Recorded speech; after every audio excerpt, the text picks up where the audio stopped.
Let's jump right into this explainer. Today, we're unpacking a massive, literal billion-dollar machine, the self-help industry. We're going to uncover the quiet lies it tells us, and we'll explore some ancient philosophical alternatives that challenge, well, literally everything we think we know about personal growth.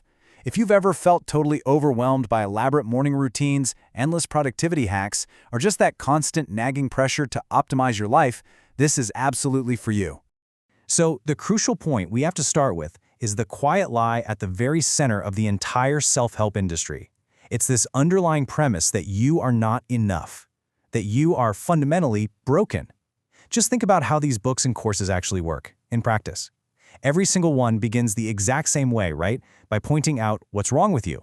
You aren't disciplined enough, you aren't focused enough, you aren't positive or grateful or optimized enough, and then, very conveniently, they happen to have the exact framework to fix you. Usually for the price of a hardcover book or a monthly subscription. But seriously, that brings up a devastatingly simple question.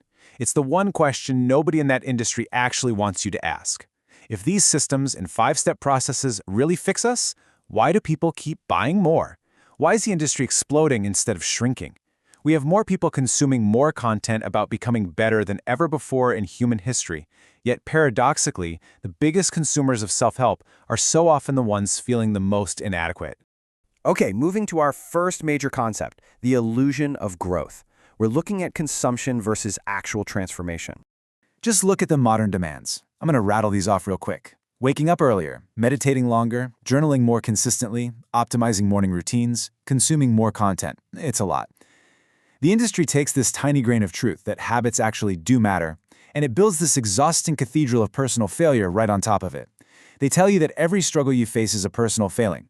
They're quietly blaming your deep anxiety on simply not waking up early enough. They tell you your emptiness is just a gratitude practice problem or that your loneliness is just a lack of social skills. It's exhausting. And this perfectly illustrates the deepest trap of the whole shebang, that consumption itself actually replaces the growth. Think about the difference between reading about living versus actually living. The modern self-help economy is totally built around the performance of growth rather than, actual growth. We're out here listening to podcasts about being present while navigating a completely distracted commute. We buy a book about simplicity and put it on a shelf next to 14 other books about simplicity. It leads us to spend all our time endlessly optimizing a morning routine instead of just simply having a morning. So let's slow down for a second and look at the philosophical alternative, prioritizing hard truths over endless systems. The Roman philosopher Seneca recognized this exact trap perfectly. He wrote, "Everything else belongs to others. Time alone is ours." Seneca recognized something incredibly profound. The primary product being consumed by these massive systems isn't wisdom at all. It's your time. It's time spent learning about presence instead of just being present. If he were here today, he'd look at your massive shelf of self-help books, and he wouldn't ask what you've learned. He'd ask you just one thing.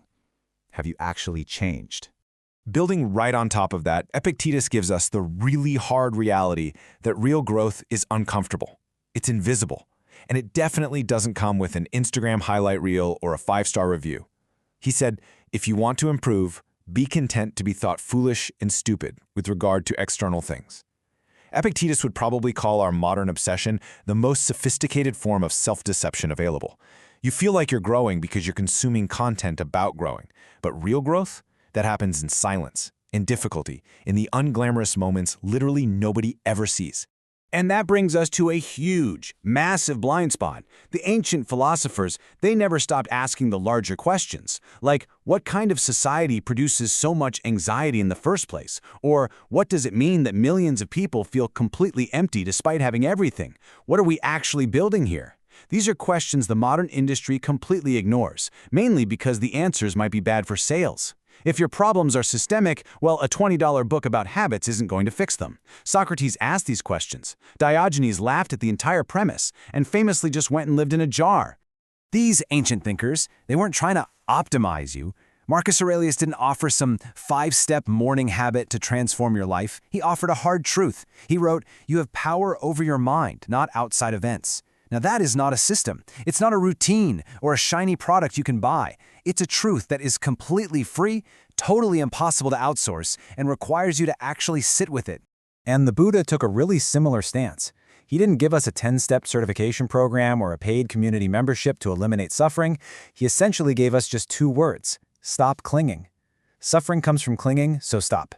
It's absolutely brilliant because these words require less consumption from us rather than more. All right, let's dive into the uncomfortable truth here: prioritizing action over theory. The whole alternative really hinges on this one concept, praxis. Aristotle defined this not as theory and not as mere knowledge. It is action, repeated, daily, without applause. The ancient philosophers read each other and debated violently for sure, but they never confused knowing about courage with actually being courageous.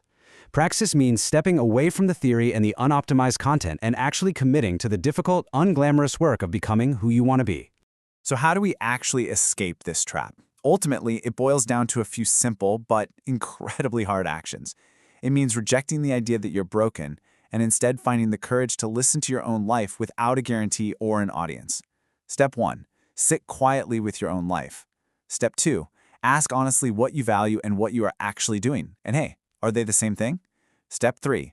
Act on the answers without a system. You need the willingness to hear the answer even when it's deeply uncomfortable. That's exactly what Socrates did. That's what Marcus Aurelius did. They were always pointing toward more honesty, not more optimization. I want to leave you with this final, completely free reflection. Think about the last course you bought or the last podcast you listened to. Were you really looking for wisdom, or were you looking for permission to keep avoiding yourself?